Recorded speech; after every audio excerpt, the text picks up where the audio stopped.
السلام علیکم ورحمت الله. دغه یو ورور پوښتنه کړې وه چې په غسل کې د مزمزې او استنشاق حکم څه شی دی؟ یعنې خولې ته اوبه اچول او غړغړه کول او پوزه کې اوبه رسول چې په پوزې ترخې شي، ورسره د دې حکم څه شی دی؟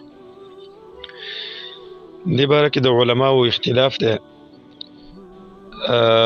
شوافع او مالکیان وایي چې مزمزه او استنشاق کول دا په غسل کې د سنت عمل دی، که څنګه چې په اوداسه کې سنت دي، نو دغه شانه په غسل کې هم سنت دي.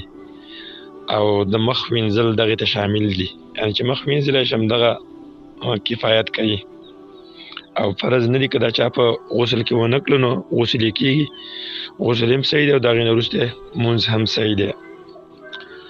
خو احناف او حنابله علما بیا وایي چې مزمزه او استنشاق په غسل کې دا واجب دي، د فرایضو د غسل نه دي، یعنې که دا څوک ونه کړي نو غسل یې ناقص دی.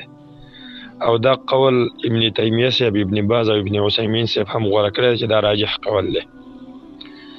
وجه دا ده، دې باندې دلایل دي. دا یو دلیل د الله تعالی د کتاب نه، الله وایي وان کنتم جنوبا فطهروا، که چېرې تاسې جنوبان وایي د جنابت په حالت کې هستئ نو ځان ښه پاک کوئ.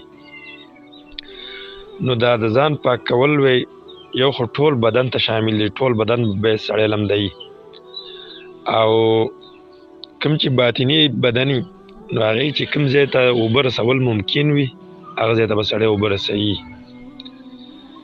دویم دلیل د سنتو نه هغه دا ده چې میمونه رضی الله عنها وایي وضعت للنبي صلی الله علیه وسلم ماء للغسل، ما د نبی صلی الله علیه وسلم دپاره اوبه کېښودلې چې هغه پرې غسل وکړي.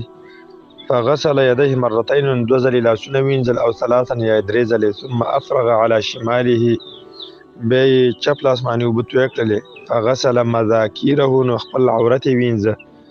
ثم مسح يده بالارض، بیا یې لاس په ځمکه راښ کړه. ثم مضمض واستنشق، بیا یې خولې ته اوبه واچولې، یعنې غړغړه یې وکړله. واستنشق او استنشاق یې وکړه، پوزه کې اوبه راښ کړلې. وغسل وجهه ويديه، بیا یې مخ او لاسونه وینځل. ثم افاض على جسده، بیا یې اوبه په ټول بدن باندې راواچولې. ثم تحول من مکانه، بیا دغه ځای نه لږ ځان بچ کړه، اخوا شه. غسل قدميه، دا خپل قدمونه او پښې هم وینځلې، یعنې هغې وروسته وینځلې جدا.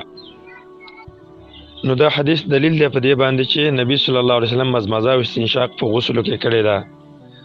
او دریم دلیل دا دی چې مزمزه او استنشاق دا د مخ په وینځلو کې شامل دي.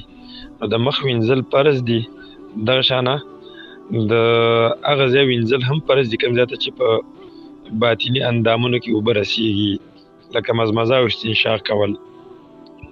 دغه شانه لقیط ابن صبره رضی الله عنه ته رسول الله صلی الله علیه وسلم امر وکړ، ورته ویې ویلې اصبغ الوضوء وخلل بین الاصابع وبالغ فی الاستنشاق، او داس وکړه د ګوتو ترمنځ د خلال وکړه، یعنې اوبه پکې تېرې کړه، لاس پکې اوبه وه، او پوزې ته چې اوبه اچوه نو هغې کې ښه مبالغه وکړه. الا ان تکونه صائما، مګر که چېرته روژه یې نو بیا ډېرې اوبه مه کش کوه پوزه کې. او په دې معنا باندې یو حدیث د ابن عباس رضی الله عنه نه نقل دی. نو خلاصه دا ده چې مزمزه او استنشاق کول، یعنې غړغړه کول او پوزه کې اوبه راښکل په غسل کې دا واجب دي، باید وکړی شي. او احتیاطي خبره هم دغه ده، او اختلاف د ختمېدو دپاره هم دغه عمل کول پکار دي.